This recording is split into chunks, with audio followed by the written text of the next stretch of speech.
कि क्षत्रिय है, जंगल में वास करते हैं, और सुंदर चौपाई से उसका वर्णन किया कि विश्वामित्र कौन है। यह सब चरित कहाँ में गाई, अगली कथा ही सुनहु मन लाई। यह सब चरित कहाँ में गाई, कहाँ में गाई। यह सब चरित कहाँ में गाई। विश्वामित्र महामुरारी, विश्वामित्र महामुरारी। बसहि विपिन शुभ आश्रम जानी, बसहि आश्रम शुभ जानी। गांडित नय मन चिंता व्यापी, हरि बिन मरहि निशिचर प्राणी।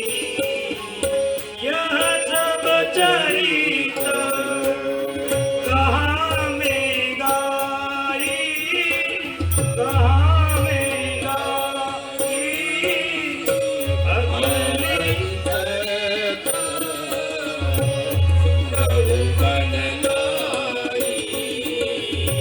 यह सब चरित। सुंदर बाबा वर्णन करते हैं, यहां से विश्वामित्र बाबा का परिचय दे दिया कि मैंने एक कथा तो आपको सुनाई। यह सब चरित कथा में गाई, अगली कथा ही सुनहु मन लाई। यह सब चरित। एक कथा तो मैंने आपको सुनाई, पर और एक कथा कहता हूं। विश्वामित्र महामुनि ज्ञानी, विश्वामित्र का परिचय दिया कि गांधी राजा का पुत्र है, क्षत्रिय है।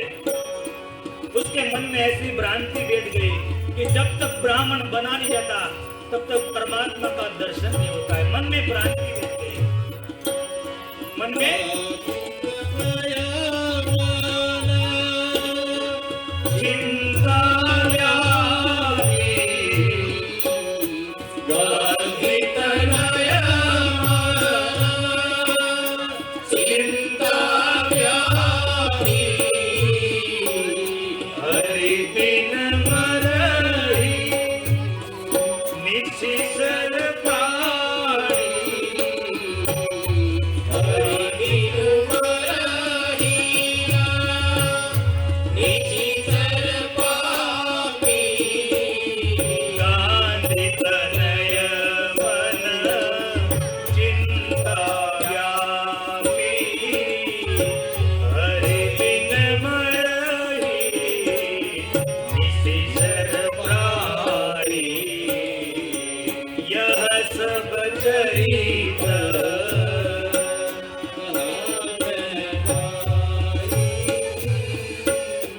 कहाँ में गाई, अगली कथा ही सुनहु मन लाई। अगली कथा ही। क्षत्रिय है, मन में भ्रांति बैठ गई कि ब्राह्मण बना नहीं जाता तब तक भगवान प्रसन्न नहीं होते। પણ યા एक ब्राह्मण बने विश्वामित्र, क्षत्रिय होकर भी ब्राह्मण बने, ब्राह्मण बना नहीं जाता। उसके मन में भ्रांति थी कि ब्राह्मण नहीं बनूंगा तो भगवान प्रसन्न नहीं होता, पर यहां हुआ यही, ये क्षत्रिय से ब्राह्मण बने और भगवान ने क्षत्रिय के घर पे ही जन्म ले लिया। परमात्मा कहते हैं जाति पाति कुल धर्म बढ़ाई, कहे रघुपति सुनो भामिनी बाता, मानहु एक करनाता, मानहु एक भक्ति करनाता,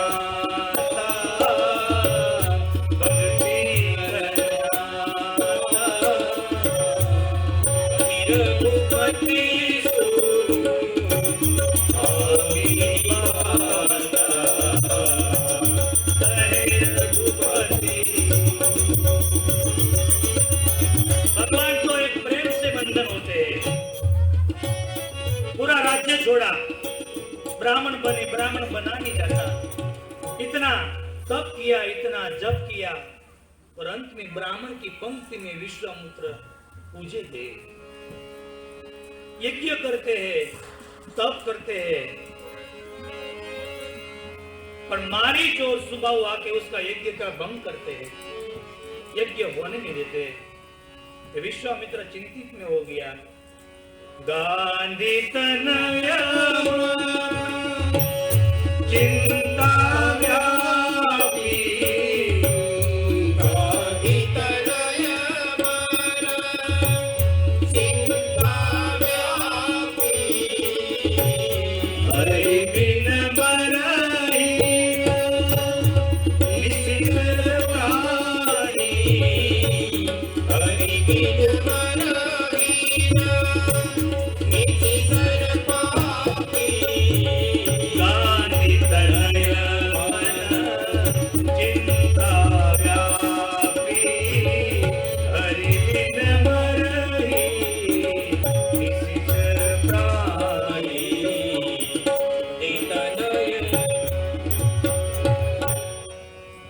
मन में चिंता हुई कि क्या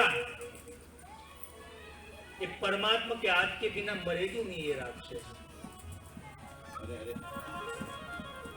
विश्वामित्र तो त्रिकाल गिराएंगे। संध्या में देखा तो पता चल गया कि अयोध्या में तो ब्रह्म का जन्म हो चुका है, क्योंकि वो क्षत्रिय के पुत्र थे, उसके पास हथियार भी थे, शस्त्र भी थे, मारी तो सुबाहु को मार भी सकते थे, ये विद्या निपुण थी उसके पास। पर मन में सोचा कि अभी ब्राह्मण बन चुका हूं, ब्राह्मण बनने के बाद हाथ में शस्त्र लेना तो ठीक नहीं है। ब्राह्मण के हाथ में शस्त्र नहीं अच्छा लगता, शास्त्र अच्छा लगता है। चिंतित व्यक्ति मन में सोचने लगे और संतों को कहा कि आप यज्ञ को सुशक्त रखिए, मैं जाता हूं, ब्रह्म होगा तो लेकर आऊंगा, वरना मिल के आ जाऊंगा। विश्वामित्र चल पड़े अयोध्या।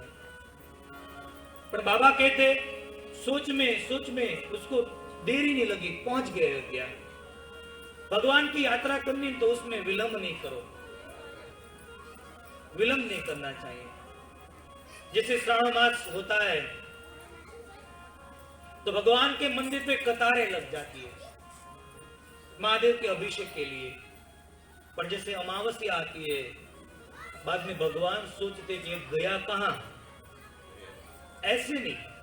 विश्वामित्र को जाते हुए समय नहीं लगा, सरयू में स्नान किया। कोई कहते कि विश्वामित्र ने सरयू में क्यों स्नान किया, क्या नहा के नहीं निकले थे? बाबा कहते हैं कि ब्राह्मण और साधु पानी देकर नहाए नहीं, वो ब्राह्मण साधु हो ही नहीं सकता। ये ब्राह्मण साधु हो ही नहीं सकता। खाना नहीं दो तो चलता है, पानी के बिना ब्राह्मण नहीं रह सकता। और दूसरा हाथ यही भी किया कि विश्वामित्र ने सोचा कि मैं किसी के घर पे जा रहा हूं, क्यों सब लोगों को परेशान करूं मैं। ये अच्छी निशानी बताई। कई कई लोग तो ऐसे होते हैं कि घर में कुछ नहीं होता है, दूसरे के घर पे जाते तो सब व्यवस्था मांगते कि मेरे को ऐसे के बिना नहीं चलेगा, घर पे पंखा भी नहीं होता है। कई लोग ऐसे होते हैं, पर बाबा ने कहा कि मैं उसको परेशान नहीं करना चाहता, सब व्यवस्था करके गए। जैसे विश्वामित्र का आगमन हुआ, महाराज दशरथ जी दौड़ पड़े, दंडवत प्रणाम कर लिया कि बाबा आज ऐसा लग रहा है कि मैंने कितना पुण्य किया वो मेरे को पता नहीं है, पर मेरे अवधवासी ने बहुत पुण्य किया है, क्योंकि आप जैसा संत का आगमन ऐसे कृपा के बिना हो ही नहीं सकता। सुंदर आगमन हुआ, दंडवत किया, विश्वामित्र को महल में ले गए। माँ कौशल्या कहने लगी कि मेरे महल में बाबा का पैर लगा दो। कई कई माँ बोल रही है, तीनों रानियां कहती मेरे महल में बाबा का पैर लगाओ। दशरथ जी ने कहा नहीं, इतना मैं परेशान नहीं करना चाहता हूं। एक संत को उसका पैर धोया, उसका पानी अपने महल में छिटका दो। बाबा को बिठाया, पूजा की और भोजन कराया। एक मेहमान की रीत बताई कि हमारे घर पे कोई आता है तो उसका कैसे स्वागत किया जाता है। पूरा स्वागत किया, खाना खिलाया, आराम किया और बाद में पूछा कि कारण आगमन तुम्हारा। एक रीत बताई कि मेहमान आए तो आते हुए ऐसा नहीं पूछा जाता है कि आप क्यों आए। हमारे कवि ने तो लिख दिया कि मत में आया छो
Yeah.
આગમન તુમારા, એ અમારા ગુજરાતી ભજન છે. તારા આંગણિયા પૂછીને જે કોઈ આવે રે એને આવકારો મીઠો આપજે. તારા કાને રે સંકટ કોઈ સંભળાવે રે બને તો થોડું કાપજે. ઓર માનવીની પાસે કોઈ માનવી ના આવે. તારા દિવસો પૂછીને દુખિયા આવે રે બને તો થોડું કાપજે. कितना हम उसको बुलाए कॉल करे तो भी मेहमान नहीं आता है. जिसके पर परमात्मा की कृपा होती है ना उसके घर पर ही मेहमान आते हैं. और मेहमान भी कैसे होने चाहिए हो? गुजराती में हमारे कहवा है कि मावठा जेवा होवा जोईए. मैं जेवा नो आ जो 4-4 महीना पीड़ा रहे. थोड़े समय के लिए आए हैं मेहमान. धामा ना के मेहमान नहीं. 2 मेहमान आए एक घर पे और मेहमान का ये नियम बताया कि मेहमान को आपको रोकना है ना तो हर रोज सब्जी बदलनी चाहिए. हर रोज सब्जी, एक ही सब्जी खिलाओ उसका मतलब है कि अभी तू जा, अभी तू जा.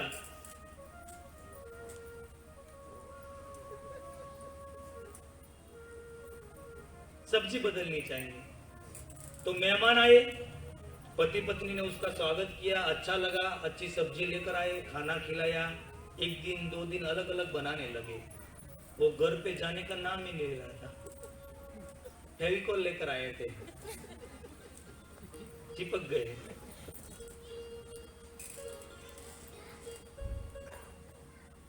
बहुत दिन गया, सब्जी बदलते तो भी प्रशंसा करते. आज तो फ्लावर का सब्जी अच्छा बना, आज तो कांदे की सब्जी अच्छी हुई. भाजी पत्ता खिला दे तो भी तारीफ करते हैं. जाती ही नहीं.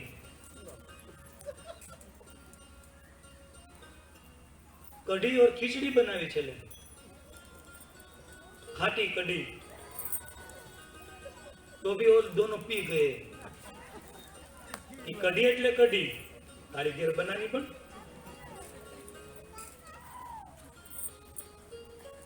बहुत दिन बीता. बाद में एक रात हुई, उसमें दोनों पति पत्नी ने पूरा सामान भी कर दिया.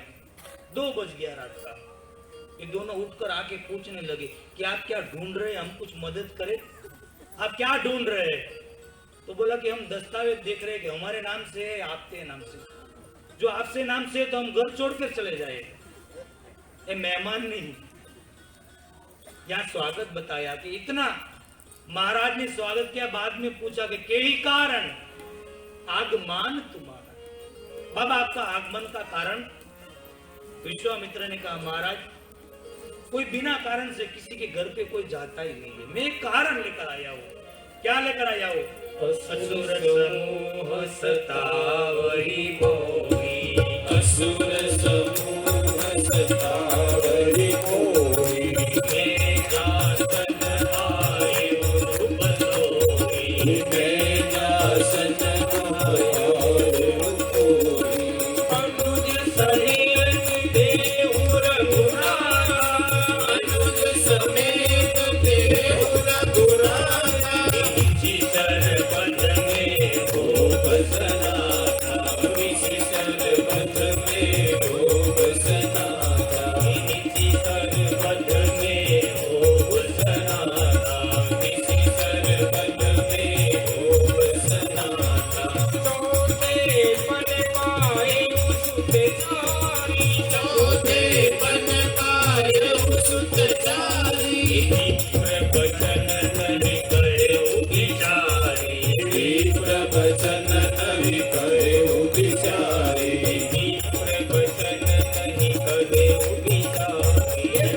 प्रवचन नहीं कहे बिचारी.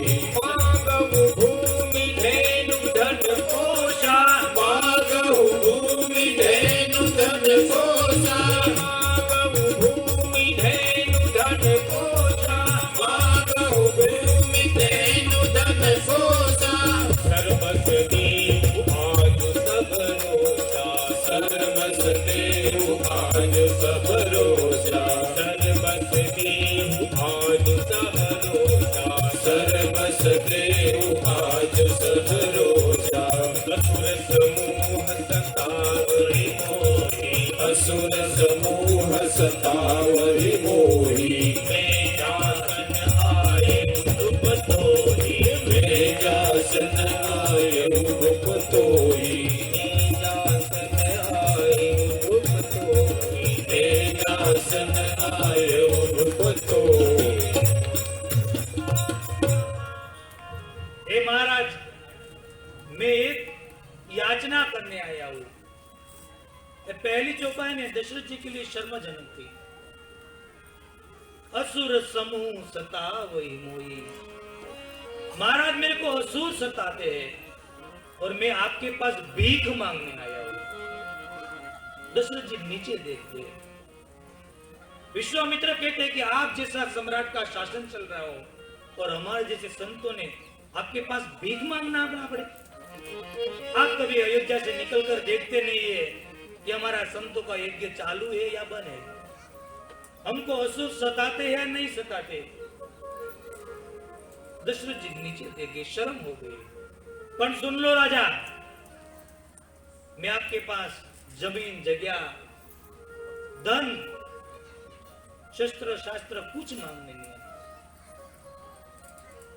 मैं कुछ मांगने, क्योंकि ये सब तो मेरे पास भी है। आप क्या मेरे को दोगे? शस्त्र भी इतना है, शास्त्र भी इतना है, धन भी इतना है, क्योंकि मैं गांधी राजा का पुत्र हूं। मेरे को कुछ नहीं चाहिए। मैं आया क्यों? अनुज सहित देहु रघुनाथा। अनुज सहित देहु रघुनाथा। अनुज सहित देहु रघुनाथा। निशि सर्वद में हो बसनाथा। निशि सर्वद में हो बसनाथा। निशि सर्वद में हो बसनाथा। निशि सर्वद में हो बसनाथा। मैं आपके पास अनुज सहित देहु रघुनाथा। राम के साथ मेरे को अनुज को दे दो। मैं राक्षस से मुक्त मेरे को करोगे, क्योंकि जो आप नहीं कर सके वो आपके बेटे करेंगे। वो चाहे तो दशरथ जी को मांग सकते थे, क्योंकि दशरथ जी युद्ध में निपुण थे। युद्ध में दशरथ जी बहुत युद्ध करते। अच्छा, दशरथ जी को नहीं मांगा। क्यों? हमारे संतों ने जब भी मांगा तभी युवानी ही मांगी है, ये वृद्धावस्था नहीं मांगा है। जैसे हमारे घर पे कोई संत लोग आते हैं ना, तो पति कहता है कि बाबा के लिए कोई फल लेके आ, तो पत्नी घर में जाकर देखती है बिगड़ा हुआ फल रहता है, तो पत्नी कहती है कि नहीं देना चाहिए, ये वृद्ध हो चुका है। संतों ने युवानी मांगी है। शबरी जी को बामिनी कहा। कहे रघुपति सुनो बामिनी माता। बामिनी का मतलब युवानी होता है संस्कृत में। किसी ने कहा शबरी तो वृद्ध है, आप उसको युवानी क्यों बोले? कहा कि शबरी वृद्ध है, उसकी भक्ति है ना, वो युवान है। राम और लक्ष्मण दे दो। इतना बोले तो महाराज कांपने लगे। बाबा आप क्या मांग रहे हैं? चौथेपन, मेरे को कितने समय के बाद मेरे घर पर पुत्र हुए। एक विप्र आप सोचकर नहीं मांग रहे, कितना अपमान कर दिया। आए तभी विश्वामित्र महामुनि और मांगा तभी। हे ब्राह्मण आप विचार करके नहीं मांग रहे। मांगने से आदमी का मान चला जाता है। साहब मैं बार बार बोल रहा हूं कि मांगो नहीं, क्योंकि मांगे वो शूर्पणखा है, देती मां शबरी है। लायक बन जाओ। पर बाबा तो नाराज है। जाति कुजाति सब मांगन पड़े। मांगते हैं लोग।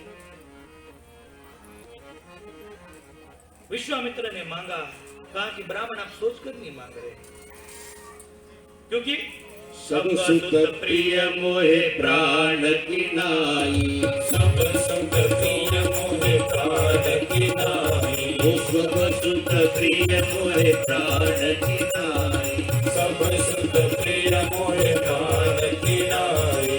राम देख नहीं बचन गोसाई, राम देख नहीं बचन गोसाई, राम देख नहीं बचन गोसाई, सब सुख प्रिय मोहे प्राण की नाई, सब सुख प्रिय मोहे प्राण की नाई। देख नहीं बचन गोसाई, राम देख नहीं बचन गोसाई। हे ब्राह्मण, ये चारों पुत्र सब शुद्ध प्रिय मोहे प्राण की नाई, मेरे को प्राण से भी अधिक प्यारा है चारे पुत्र, उसमें आपने राम को मांग लिया, मैं राम को नहीं दूंगा, सीधा अनादर कर दिया, मैं नहीं दूंगा। विश्वामित्र का अपमान कर दिया। सामने वशिष्ठ जी खड़े हैं, उसका गुरु। वशिष्ठ जी को लगा कि एक तो मेरा और विश्वामित्र का थोड़ा तकरार है, उसमें विश्वामित्र सोचेंगे कि वशिष्ठ का शिष्य मेरी मांग कैसे पूरी कर सकता है, मेरा शिष्य का कुछ अकल्याण न हो जाए, शायद ये ब्राह्मण क्रोध में आकर मेरे शिष्य को श्राप न दे। यही है गुरु, बचा लेते हैं। रास्ता भटकता है ना, तभी गुरु हाथ पकड़ लेता है कि वहां मत जा, वहां कंकन है, यहां पुल पे चल जा। एक गुरु है। वशिष्ठ जी ने कहा, महाराज इस क्षत्रिय, आप क्षत्रिय है, ये ब्राह्मण है, वो मांगने का उसके पास अधिकार है ब्राह्मण के पास, और क्षत्रिय को देने का अधिकार है, ये अधिकार लेकर आया है। और दूसरा, आपको चारों पुत्र कैसे हुए? पुत्र काम शुभ यज्ञ करावा, ये यज्ञ के कारण से तो हुआ। तो बाप जी यज्ञ का रक्षण करने के लिए तो एक चार कहां मांग रहे, दो मांग रहे, दो आप रखो, दो उसको दे दो। दूसरा अर्थ में कहा कि एक संत के आशीर्वाद से आपको चार पुत्र हुए, वशिष्ठ महाराज के आशीर्वाद से। तो संत का दो आप दे दो, दो आप रख लो। इतना कहा, दशरथ जी एक भी शब्द नहीं बोले, राम का हाथ लेकर विश्वामित्र के हाथ में दे दिया। कहा कि राम, आज के बाद ये पिता तुम्हारा। क्या सूत्र दिया? आज के बाद मैं पिता नहीं हूं, विश्वामित्र तुम्हारा पिता है। जो ये शब्द नहीं बोलते तो प्रभु का विवाह नहीं होता। ये तुम्हारा पिता है। तो प्रभु राम ने कितनी मर्यादा ली? दशरथ जी को नहीं पूछा, विश्वामित्र को पूछा, बाबा आप अनुमति दो तो हम अपनी मां का के पास से दर्शन करके आए, आप कहो तो। दशरथ जी को नहीं पूछा, क्योंकि पिता बोल दिया। तीनों माताओं के पास गए।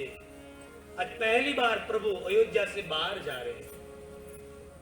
तीनों माता रोती है, बहुत रोती है।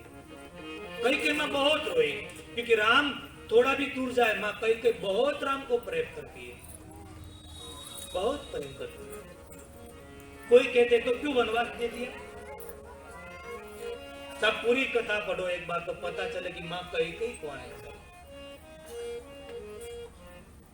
इतनी बदनामी ले ली मां कई मां ने कि मां कई को बुलाता नहीं है, कोई नाम भी कई बेटी का रखता नहीं है। आज सब ये बदनामी ले ली, क्यों? प्रभु के कहने से। कहा कि मैं, दुनिया मेरे को नहीं बुलाए चलेगा, प्रभु आप मेरे को बुलाना, आप मेरे को बुलाना। मां कई रोई बहुत, मां सुमित्रा भी रोई, मां कौशल्या भी रोई। पर प्रभु जा रहे थे, विश्वामित्र के सामने देखा ने मां कौशल्या ने, तो रोना बंद हो गया। क्यों? वो विश्वामित्र के स्वरूप में उसको वृद्ध जोशी, शंकर शर्मा, शिव जी याद आ गए। उसने कहा था तेरा बेटा को कोई कुमार अवस्था में जोगी ने कहा था कि कोई संत ले जाएगा और आएगा तो विवाह करके आएगा। माँ कौशल्या ने आंसू पोंछ लिए, खुशी से प्यार करने लगी, बा बेटा जा जल्दी, जा जल्दी, क्योंकि माँ को बेटे का विवाह करने की ज्यादा घाय होती है, बहुत घाय होती है। भागवत में छोटा एक प्रसंग है कि यमुना किनारे एक उत्सव चालू था और कृष्ण भगवान राधा जी से 9 साल छोटे हैं, या प्रभु जी सीता जी से 9 साल बड़े हैं।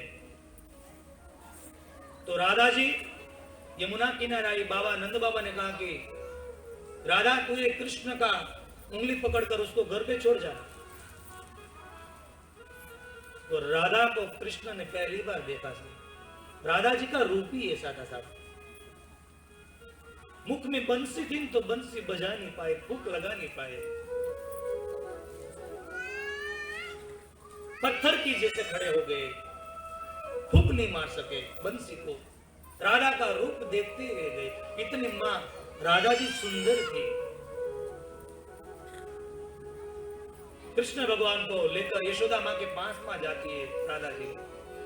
यशोदा मां ने देखा तो ये इतनी सुंदर, मन में सोच रही कि मेरे कान्हा के लिए कैसी लगेगी। मां की नजर यहां होती है। राधा जी को थोड़ा समय बिठाया, बाद में राधा जी चली गई, और मां के मन में बैठ गया कि ये बच्ची बहुत सुंदर है, बहुत सुंदर है। नंद बाबा ने कहा कि राधा आई थी, इतनी सुंदर है, हमारे ललन के लिए कैसी लग रही है। नंद बाबा ने कहा अभी हम ये ललन को तो हाथ पकड़कर चलाते हैं, अभी विवाह की बात कर रही है। तो कहते हैं आपको पता नहीं होता है, बहू तो चाहिए। किसी को पूछा नहीं, और आज नंद रानी माँ यशोदा राधा के माता के पास गई, थोड़ी बात की कि आपकी बेटी आई थी थोड़े दिन पहले, बहुत सुंदर है, बहुत सुशील है। ऐसे ही बात होता है ना, सीधा तो नहीं बोला जाता है कि लखतनी लाडी ने गोगा न वर, रिश्ता तो ऐसे ही होता है। बात करते करते हुए कहा कि मेरा कान्हा आपको कैसा लग रहा है। राधा की मां गुस्सा होगी कि कौन, ये चोर कफलम, पूरे दिन चोरी करता है, सबको बिगाड़ता है, बड़े का बेटा है तो कोई टोकता नहीं है। मैं तो क्या व्रज में उसको कोई भी उसके साथ विवाह नहीं करेगी, कोई रिश्ता नहीं आएगा। और आज के बाद यहाँ इस प्रश्न लेकर मत आना। मां का अपमान हो गया। मां घर पे गई और कहने लगी कि घर में इतना इतना है फिर भी चोरी करके खाता है, पूरी दुनिया चोर कहती है।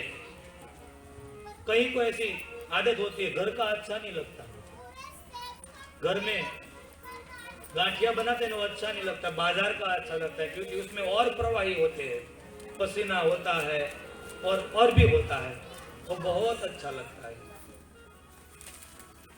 कहा कि तू चोर है। भगवान हंसने लगे कि मैं चोर और आप साहूकार। चोर आप ज्यादा है, क्यों? क्योंकि चोरी का माल आपने अपने पास रखा, वो सबसे बड़ा चोर है। कहा कि बाहर निकला जाता नहीं है। और मां बहुत गुस्सा हो गई, और भगवान को लगा कि मेरी मां का अपमान हो गया। ये तो सच्चिदानंद है। वो ऐसी लीला है कि राधा को मूर्छा आ गई, सब सहेली आई, कहा कि राधा को मूर्छा आई, मां रो रही है राधा की। कहा कि अब क्या करे? तो कहा कि गांव में किसी को मूर्छा आती है ना, तो यशोदा का नटखट कान्हा है ना, वो उतारता है, उसके पास कुछ है जादू जैसा, जाओ आप उसके पास। तो कहा कि मैंने उसका अपमान किया, ये बेटी का प्रश्न है, जल्दी जाओ। गई यशोदा मां को कहने लगी कि मेरी बेटी को मूर्छा आ गई है, आपका कृष्ण कुछ ऐसा उतार करता है, उसको सब विद्या आती है। मां क्रोध से बोलने लगी नहीं, मेरा बेटा तो चोर है, उसको ऐसा कुछ नहीं आता। कहा कि आपका बेटा बोल दे कि मेरे को नहीं आता, मैं चले जाऊंगी। मां ने आंख निकाली, कहा कि कृष्ण इधर आ, तेरे को ऐसा मूर्छा उतारना आता है? कृष्ण ने कहा हाँ, मेरे को तो आता है। माँ ने कहा मैं तेरे को मना कर रही हूँ। माँ मैं जाऊंगा नहीं पर झूठ नहीं बोलूंगा। आता का है। नंद बाबा आ गए। ये तो नंद रानी, ये हमारे आंगन से कोई खाली हाथ नहीं जाता है, लाला को भेजो। भगवान कृष्ण आते हैं और राधा का हाथ पकड़, पहली बार भगवान ने राधा जी का हाथ पकड़ा और कहने लगा, मुंडी हिलाया कि बस खत्म हो गया, कुछ नहीं हो सकता। अरे कान्हा तू मुर्दे को जिंदा करता है। कान्हा ने बोला कि मैं क्या करूं, मर गई है, मैंने थोड़ा मारा। ऐसा मत कर, कुछ कर। वापस हाथ में लिया और कहा कि आपके भाग्य से तो गई, ये सामने वाले उसका विवाह के हिसाब से सामने पक्ष का जो नसीब जागृत हो तो शायद ये जिंदा हो सकती है, सबसे पहले उसकी सगाई करा दो।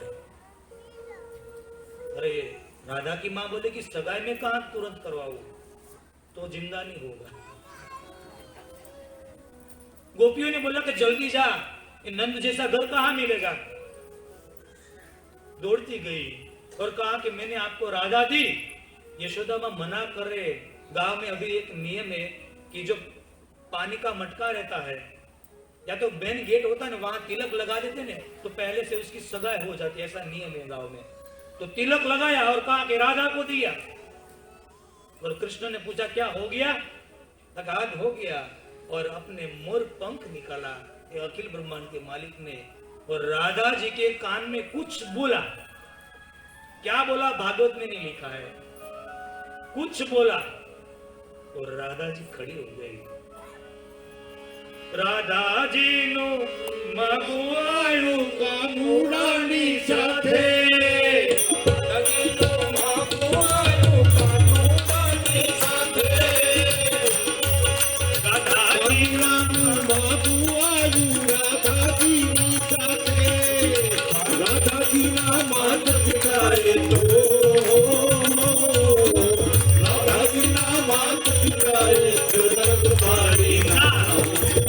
क्या तुम्हारो कालियों में क्या कन्हैया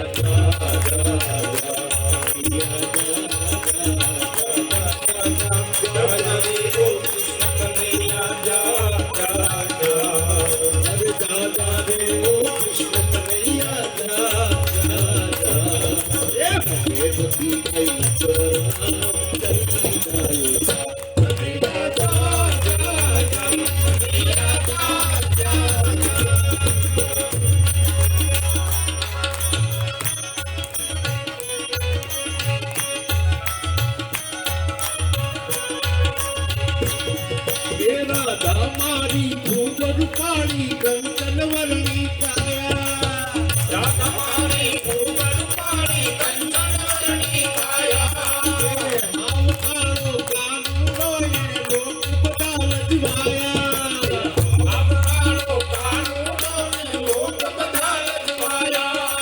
यशोदा रड़ी में केवा राजा, यशोदा रड़ी में केवा राजा, शुभ से मन कन्हैयो हसीने बोलियो धीरज धर तू, कन्हैया जा ये जाने तो कृष्ण कन्हैया जा नदी हवे तो नटवर नानो नदी डालो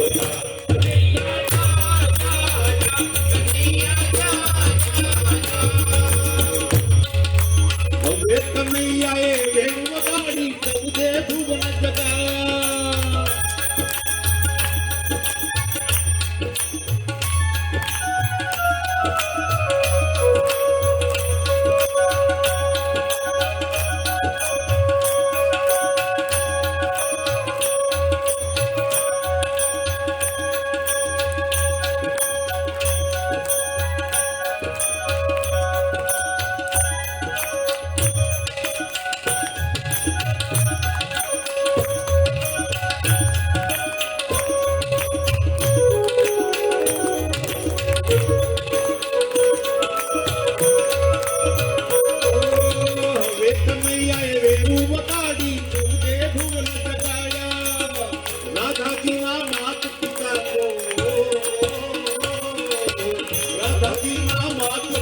તો પગે લાગતા અને કાનુડાનો વિવાહ થયો ને લોકો બોલ્યા વાહ કનૈયા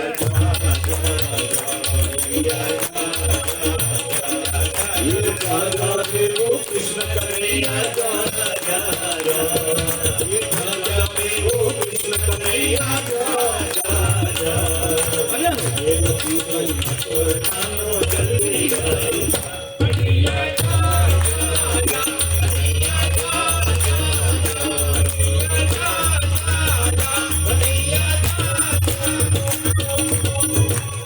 सच्चिदानंद रूपाय विश्व तपत्यादि हेतवे तापत्र विनाशाय श्री कृष्णम वयम नमः। भगवान कृष्ण है। ऐसे ही मां कौशल्या ने विदाई दी और भगवान राम और लक्ष्मण जा रहे। विश्वामित्र को लगा कि आज ये दशरथ की संतति नहीं है, संपत्ति नहीं है, मेरी संतति है। दो शेर जैसे सिंह साथ में चल रहा हो ऐसे निकले, धीरे धीरे जा रहे। पर बाबा सबको कहते कि ये ब्रह्म है, ये ब्रह्म है। भगवान सोच रहे कि ये ब्रह्म की मेरी परिचय दे रहा है। बाबा मेरा ब्रह्म की मैं लीला नहीं कर पाऊंगा। भगवान बाबा को मन से निकालने के लिए लीला करते, पत्ता को पकड़ते हैं, पंछी को पकड़ते हैं, पंछी को पकड़कर कहते हैं लक्ष्मण ये पत्ता देखो, ये पंछी देखो। विश्वामित्र सोचने लगे क्या ये ब्रह्म हो सकता है? ब्रह्म ऐसी लीला करता है? धीरे धीरे जा रहा है। विश्वामित्र का आश्रम कहाँ है?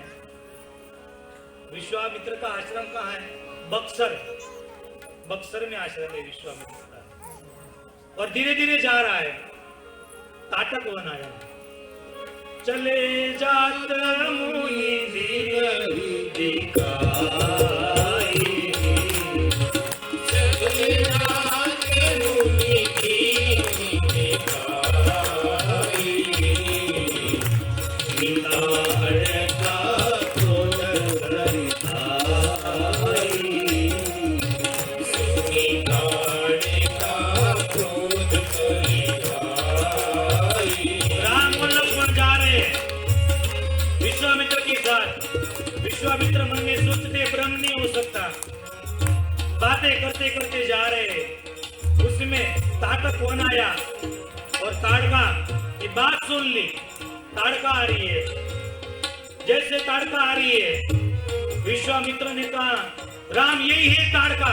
ये शब्द ताड़का ने सुन लिया और ताड़का प्रहार करने चली और भगवान ने पहला ही बाण ताड़का पर चलाया। बाबा ने लिख दिया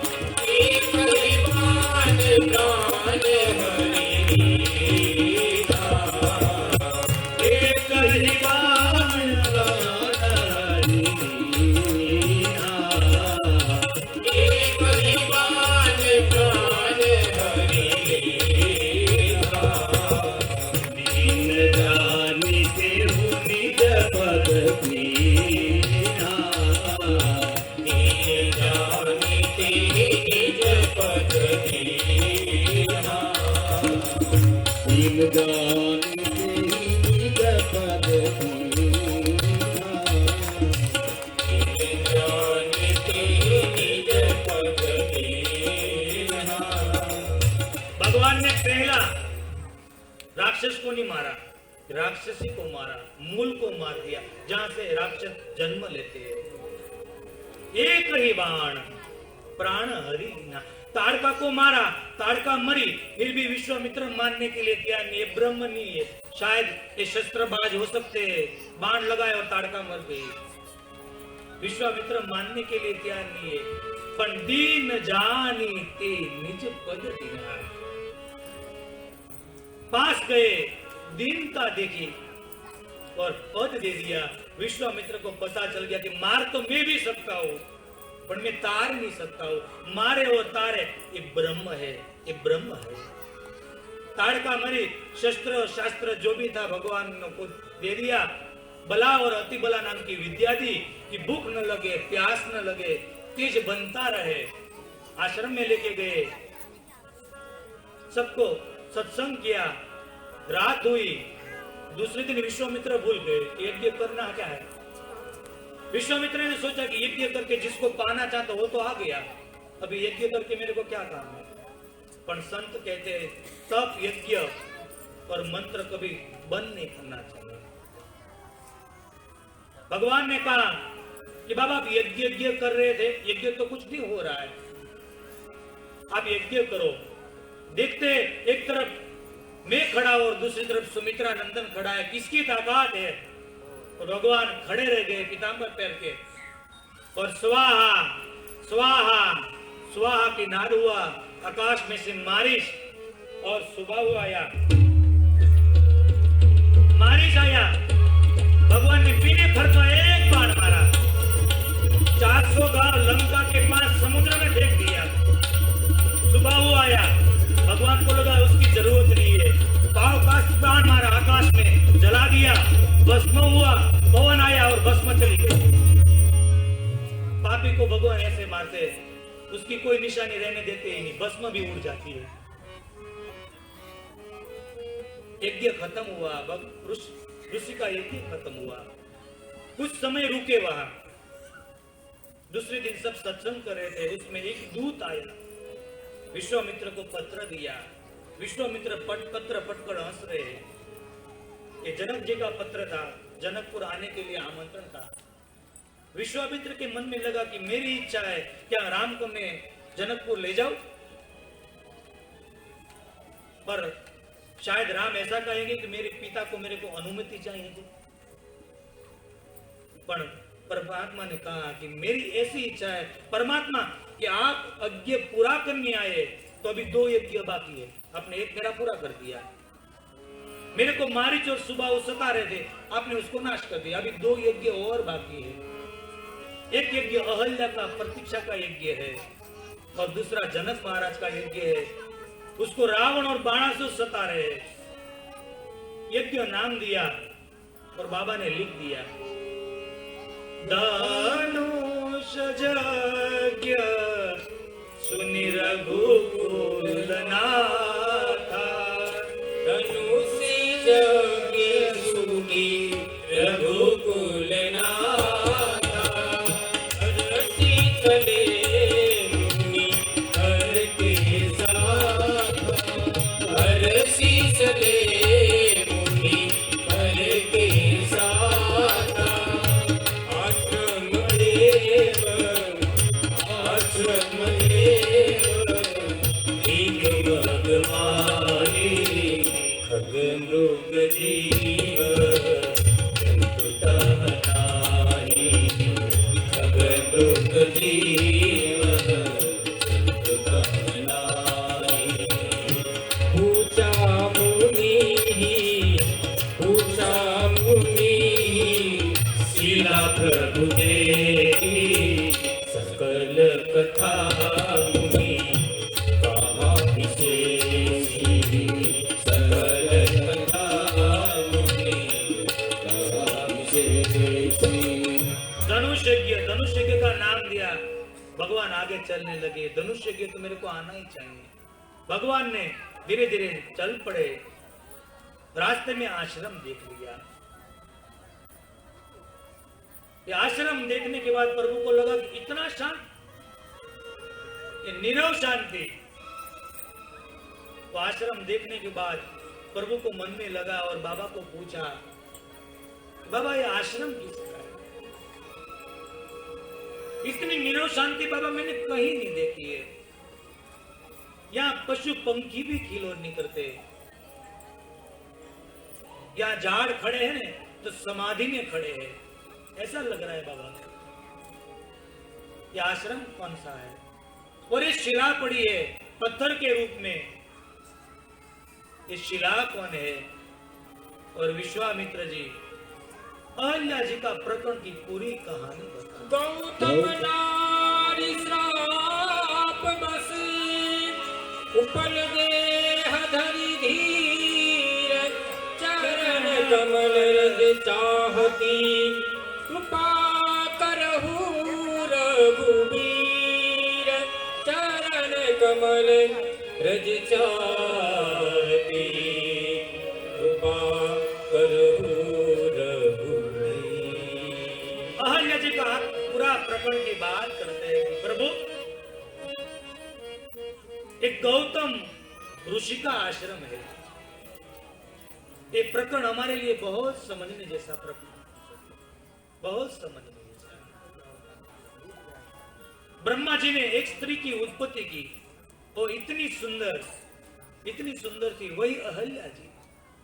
ब्रह्मा जी ने मन में सोचा कि मैं किसको दूं, क्योंकि पूरे देवता की नजर अहल्या पर थी। इंद्र तो पहले से आसक्त था,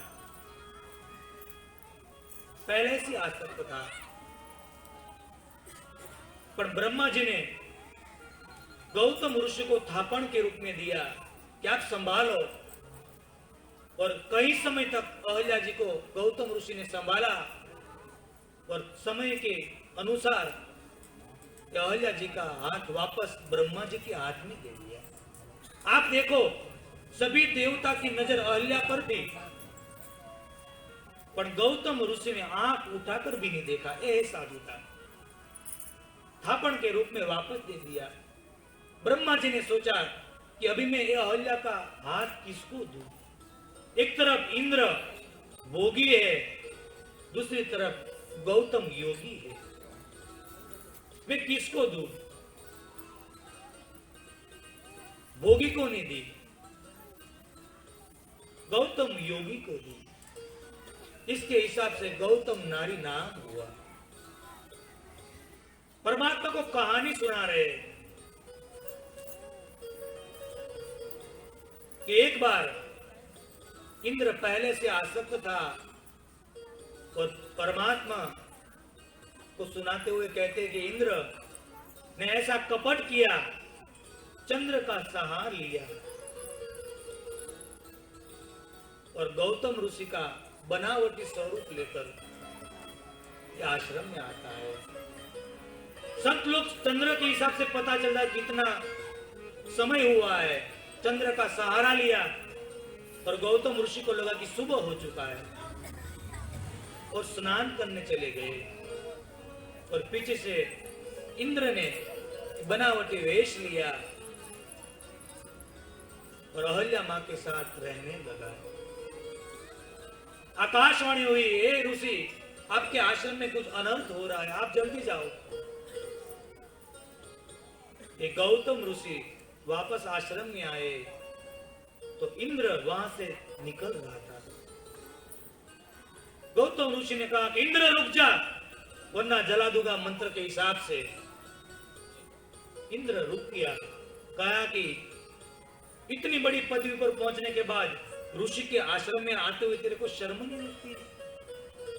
अहल्या को कहा कि एक ऋषि आश्रम को बदनाम कर दिया, ऋषि पत्नी होकर मेरे को बदनाम कर दिया। जा, मेरा श्राप है, तू पत्थर बन जाए।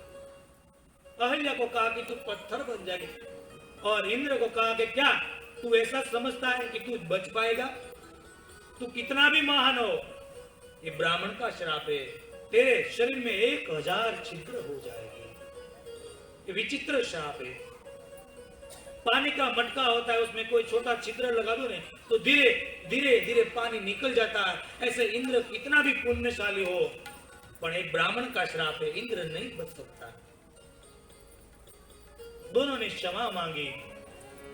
ये तो संत का हृदय है, जो सही दुख परिचिद्र। कोई कहते हैं कि संत का स्वभाव मक्खन जैसा है, मैं बोलता हूं मक्खन जैसा नहीं हो सकता, मक्खन को भी गर्म करना पड़ता है, उससे भी कोमल स्वभाव संत का है। क्षमा मांगी तो कहा कि मेरा श्राप तो मिल ही गया है।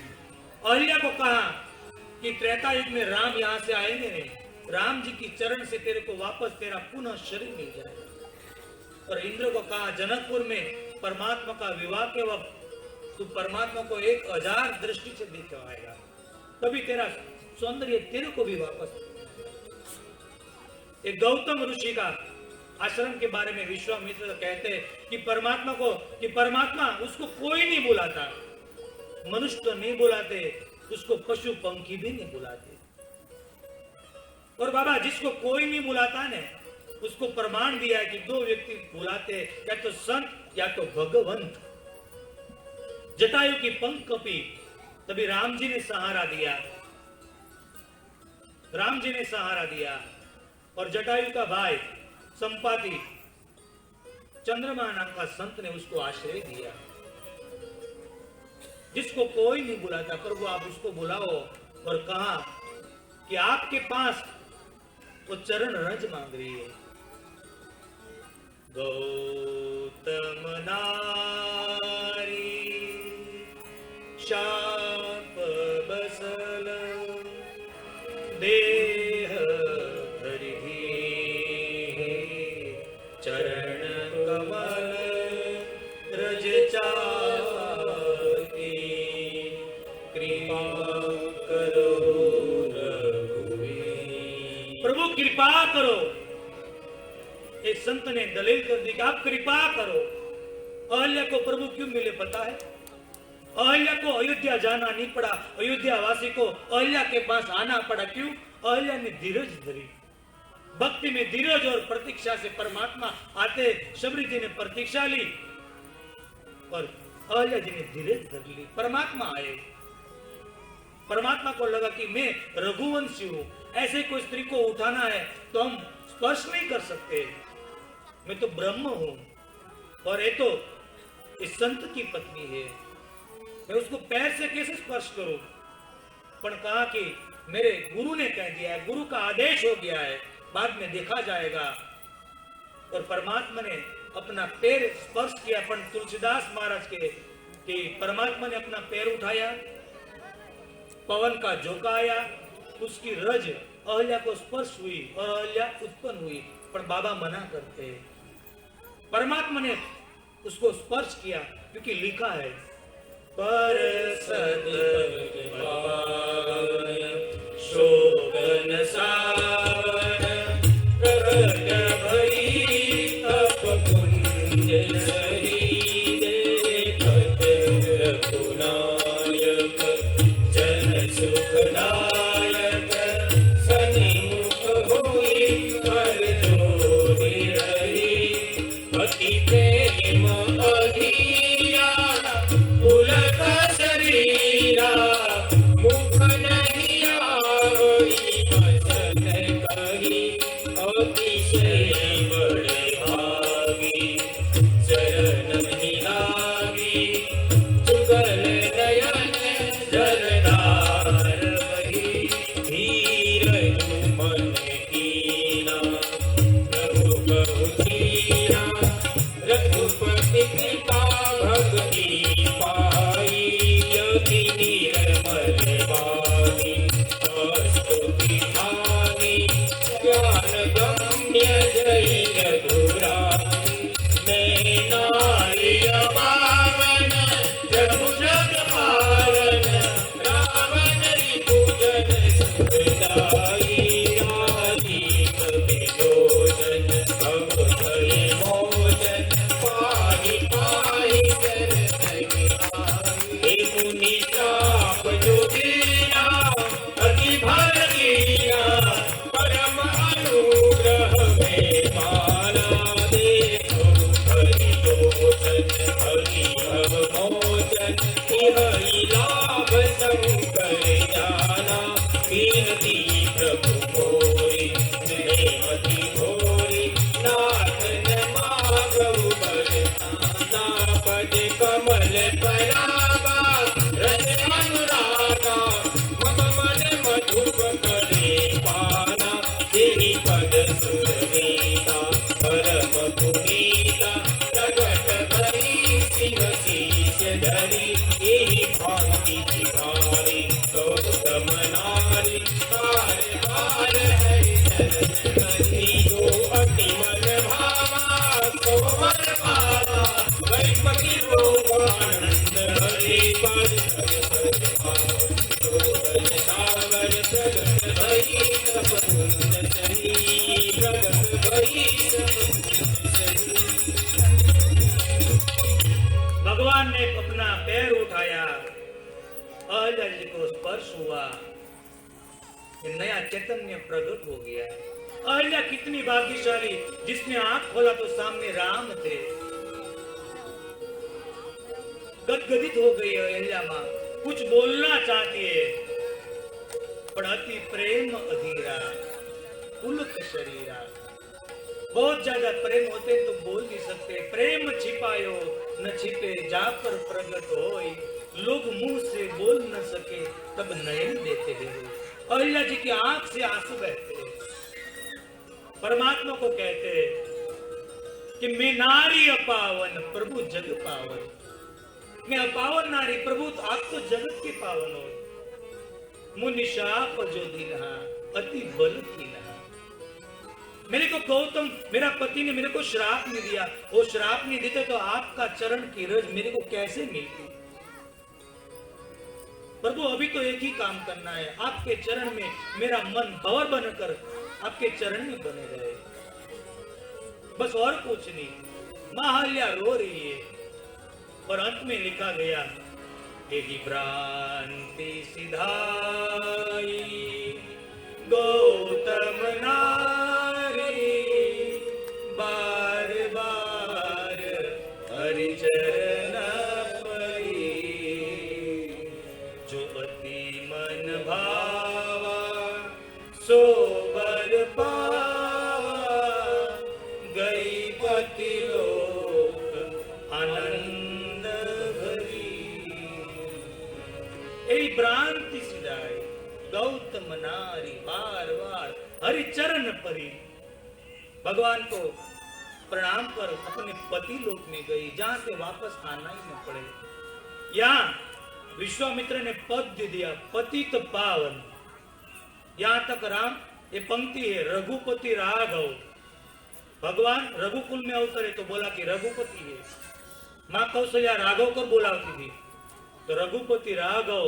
आगे राजा राम होने वाले थे, तो रघुपति राघव राजा राम, यहां से पद मिला पतित पावन। अभी सीताराम बाकी है, कल सीताराम को साथ भगवान को मिला देते तो पंक्ति पूरी हो जाती है। रघुपति राघव राजा राम, पतित पावन सीताराम।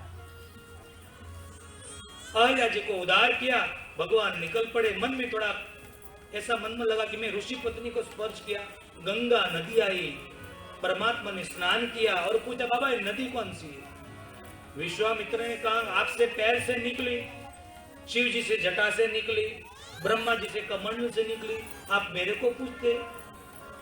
पर अपनी वाणी को पवित्र करने के लिए गंगा माता का अवतरण की कहानी कही। पर माँ गंगा तो गंगा है साहब, हमारे गाया जाता है, भानो तुम्हें गंगा माहो, ना मानो तो बहता पानी। भानो तुम्हें गंगा माहो, ना मानो तो बहता पानी।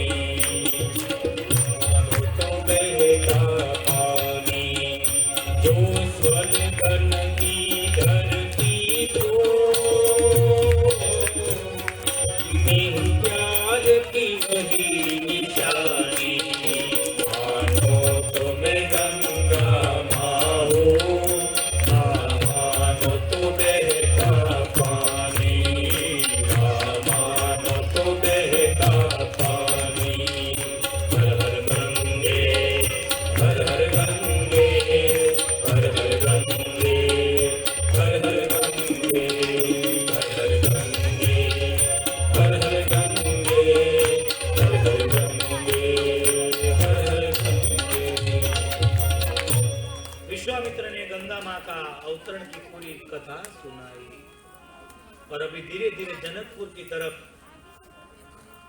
भगवान प्रयास करते हैं। जनकपुर जाना है ना, मैथिली कीर्तन गा लेते हैं, क्योंकि कल जनकपुर जाना है। सिया राम कहियो, सिया राम कहियो, सिया राम कहियो, सब बोलो सिया राम कहियो, सिया राम कहियो, सिया राम कहियो, सिया राम कहियो, सिया राम कहियो, सिया राम कहियो, सिया सिया राम कहियो सिया राम कहियो सिया राम कहियो सिया राम कहियो सिया राम कहियो सिया राम कहियो सिया राम कहियो सिया राम कहियो सिया राम सिया राम कहियो सिया राम कहियो सिया राम कहियो सिया राम कहियो सिया राम कहियो सिया राम कहियो सिया राम कहियो सिया राम कहियो सिया राम कहियो एक दिल्ली कीर्तन है, जनकपुर का कीर्तन है। कहियो सिया राम कहियो सिया राम कहियो सिया राम कहियो सिया राम कहियो सिया राम कहियो सिया राम कहियो सिया राम कहियो सिया राम कहियो भगवान चल पड़े। कहा? जनकपुर की यात्रा में धीरे धीरे जा रहे, बड़ी बड़ी इमारतें दिखी, पूर्ण नारी सुभग सूचि संता धर्मशील ज्ञानी गुणवंता। विश्वामित्र जनकपुर में पहुंच गए, राम लक्ष्मण को लेकर आम्रफल आया। कहा कि राम यहाँ आज को ठहरते हैं, बाबा आप जैसा कहो। और विश्वामित्र जी राम लक्ष्मण को लेकर जनकपुर में पहुंच गए और धीरे धीरे समाचार जनकपुर में पहुंचने लगा। दाबी दुबी न रहे विश्वामित्र महामुनि आए, महामुनि आए समाचार मिथिला पति पाए विश्वामित्र महामुनि आए महामुनि आए समाचार मिथिला पति पाए समाचार मिथिला पति पाए समाचार मिथिला पति पाए विश्वामित्र महामुनि आए समाचार मिथिलापति पाए। जनकपुर पहुंच गए भगवान। कल ले जाते हैं विवाह में, कल भगवान का विवाह है। आज के दिन भगवान दूर से आए, थक गए तो थोड़ा आराम करवा लेते हैं जनकपुर में, और कल ले जाते हैं जनकपुर को दिखाने के लिए कि रूप क्या होता है। रूप क्या होता है? जो नाम और रूप को मिथ्या मानते हैं ना जनकपुर वाले, मेरे प्रभु कल बता देंगे कि रूप क्या होता है और नाम क्या होता है। कल ले जाते हैं। कोई उठे नहीं आरती के लेकर, आरती के बाद ही सब उठे। तो आज की कथा को यहाँ जनकपुर की यात्रा में मैं विराम देता हूँ। कल भगवान का विवाह है। एक नियम के अधीन मैं अपनी वाणी को धुन के बाद विराम दूंगा, उसके बाद पंडित जी कुछ सजेशन देंगे, आरती होगे। पर एक नियम के अनुसार आज का 5वां दिन की कथा को मैं यहाँ विराम दूं, उससे पहले 2 मिनट आप सब मेरे साथ राजा राम राम राम सीता राम राम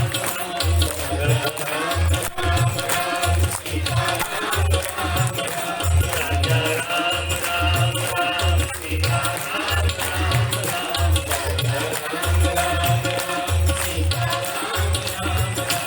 राजा राम राम राम सीता राम राम राम राम राम सीता राम राजा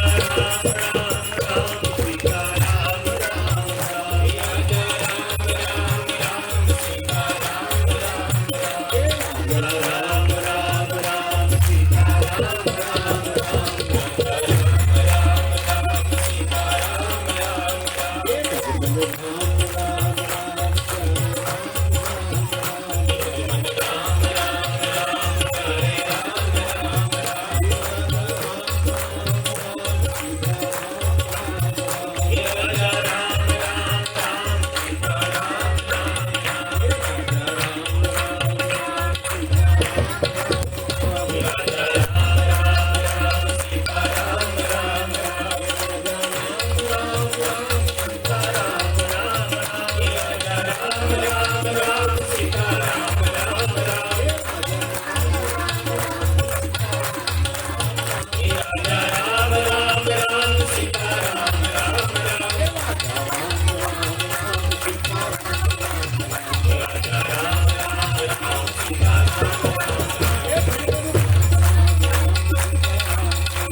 दिन की कथा